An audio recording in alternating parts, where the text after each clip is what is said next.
नमस्कार मंडळी, मी घेऊन आली आहे संघर्षाची दुसरी गोष्ट। याच्यापूर्वीच्या भागात आपण बघितलं होतं संघर्षाची पहिली गोष्ट, ज्यामध्ये निसर्गतः आपल्याला ज्या क्षमता दिलेल्या आहेत त्या आपण वापरल्या नाहीत। तर त्यामुळे आपल्याला यश कसं मिळत नाही आणि ते कसं टिकत नाही हे आपण बघितलं होतं। आता संघर्षाच्या दुसरी गोष्टीमध्ये आपल्या निसर्गतः आपल्याला जी क्षमता दिलेली आहे ती वापरून जर आपण परिपक्व नाही झालो तर मग आपल्याला कशा प्रकारच्या समस्यांना तोंड द्यावं लागतं याबद्दलची दुसरी गोष्ट आहे। आणि ही स्वतः मी अनुभवलेल्या गोष्टी आहेत आणि ह्या आपण कित्येकांकडून ऐकलेल्या सुद्धा असतील ह्या गोष्टी, परंतु ही गोष्ट मी स्वतः अनुभवलेली आहे। ह्या गोष्टी दोन गोष्टी आहेत त्या मी बघितलेल्या आहेत आणि म्हणून मी या अगदी छान सांगू शकते, म्हणून मला त्याच सांगायच्या आहेत। तर आमच्या घरी पूर्वी आई आमची कोंबड्या पाळायची आणि त्या कोंबड्यांमधून पिलं काढण्यासाठी त्यांची अंडी उबवून नवीन पिलं तयार करण्यासाठी रवणी बसवायची। रवणी म्हणतात त्याला, त्याचा ॲक्च्युअल प्रमाण भाषेतला शब्द मला काही आत्ता माहिती नाही आहे, पण रवणी म्हणतात त्याला। तर म्हणजे ती 12 किंवा 21 अशी अंडी कोंबडीच्या पंखाखाली ठेवून त्याच्यातून नवीन पिलं तयार करण्याची ती प्रक्रिया 21 दिवसामध्ये ती पिलं बाहेर यायची आणि पिलं बाहेर येताना म्हणजे पिलं आतमध्ये हे होऊ नयेत म्हणून आई उचलून बघायची। मग त्यातली काही अंडी खराब असायची, काही अंडी फुटलेली असायची, मग ती बाहेर काढायची, फुटलेली अंडी बाहेर काढायची, पिलं पुन्हा तिथेच ठेवायची। उरलेल्या अंड्यातून पिलं बाहेर येतात का म्हणून वाट बघायची पुढे एका दिवस, कारण ते एकमेकांना पुन्हा तुडवतील वगैरे, मग त्यांना बाहेर काढणं पण तितकंच गरजेचं असायचं। तर व्हायचं काय की एका रवणीमधून आईनं ती कोंबडी बाजूला केली आणि सगळी पिल्लं बाहेर आली होती, एक अंडं राहिलं होतं त्याच्यामध्ये।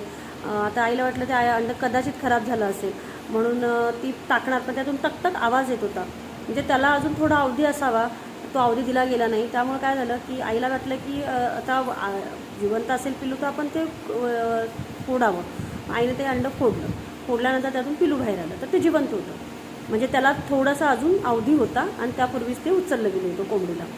तर ते पिल्लू बाहेर आलं, ते जगलं, परंतु जसं असे थोडे दिवस गेले तसं लक्षात आलं की त्या पिलाची जी वाढ आहे ना ती खुंटलेली होती। बाकीची पिलं एकदम तरतरीत मस्त छान कावळ्यांपासून संरक्षण करून वगैरे आईच्या पंखाखाली आपल्या लपून बसून वगैरे व्यवस्थित जगत होती, परंतु ते पिल्लू मात्र थोडं वीक राहिलं होतं आणि ते कायमच वीक राहिलं, म्हणजे ते जगलं, त्याचं जोपर्यंत जीवन होतं तोपर्यंत जगलं, पण ते कायमच वीक राहिलं।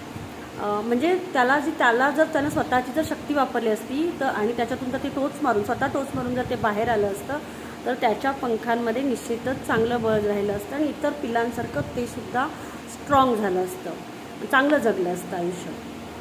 ही पहिली गोष्ट आहे। दुसरी गोष्ट अशी आहे की आमच्याकडे एक शेळी होती आणि त्या शेळीला 3 पिलं व्हायची नेहमी, म्हणजे हा एक चमत्कारच होता ॲक्च्युली, म्हणजे आतापर्यंत अशी शेळी पाहिलेलीच नाही आहे। तर तिला कायम 3 पिलं व्हायची। आता 3 पिलं असताना मग त्यांना दूध कसं पाजायचं, मग ते चीक दूध असायचं, मग आम्ही पहिले 2 सोडायचं आणि मग नंतर एकाला सोडायचं, काय तसं केल्याशिवाय पर्याय नव्हता।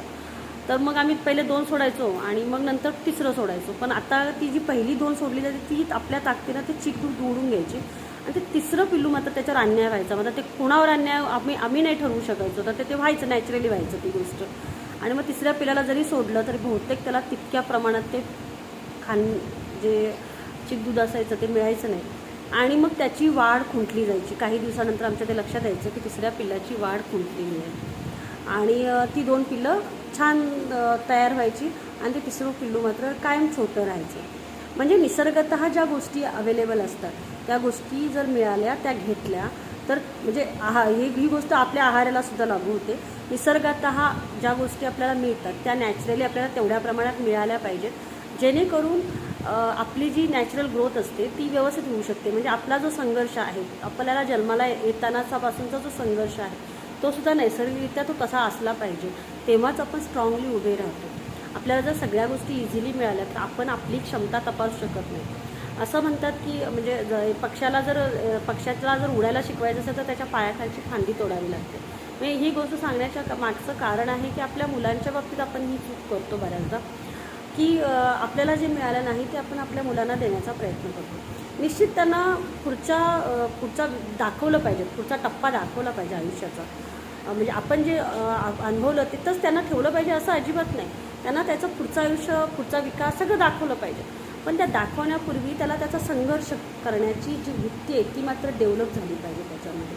त्याला नाही म्हटल्यानंतर ती नाही स्वीकारता येण्या एवढं स्ट्रॉंग बनवलं पाहिजे, जेणेकरून आयुष्यामध्ये पुढे येणारे जे टक्के-टोणके असतात ते त्यांनी खावेत आणि त्याच्यामध्ये कोलमडून न जाता सरळ सरळ आपल्या पायावरती उभं राहावं इतकं त्यांना सक्षम बनवण्यासाठी त्यांना म्हणून हा संघर्ष आपण शिकवला पाहिजे. त्यांना 2 चॉईस नेहमी दिल्या पाहिजे, हे किंवा हे.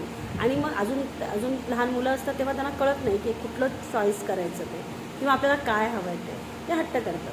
पण त्यावेळेला त्यांना ह्या 2 गोष्टीतलं काय चांगलं काय वाईट आणि जे निवडशील त्याचे तुझ्यावरती काय होणारे परिणाम हे सांगायचं. काही वर्ष ठराविक वयाची काही विशिष्ट वर्ष त्यांच्यासाठी आपण निर्णय घेणं योग्यच असतं, ते घेतले गेलेच पाहिजे. सगळे निर्णय आपण त्यांच्यावरती नाही सोडू शकत. त्यामुळे मुलांना पुढची पिढी जर आपल्याला स्ट्रॉंग बनवायची असेल तर त्यांना कृत्रिमरित्या न जगवता नैसर्गिकरित्या त्यांना सगळ्या गोष्टी समजून घेऊन जगण्यासाठी प्रवृत्त केलं पाहिजे, जेणेकरून ती त्यांच्या आयुष्याचा संघर्ष स्वतःहून जगतील. त्यांना कुणाच्या कुबड्यांचा गरज लागणार नाही.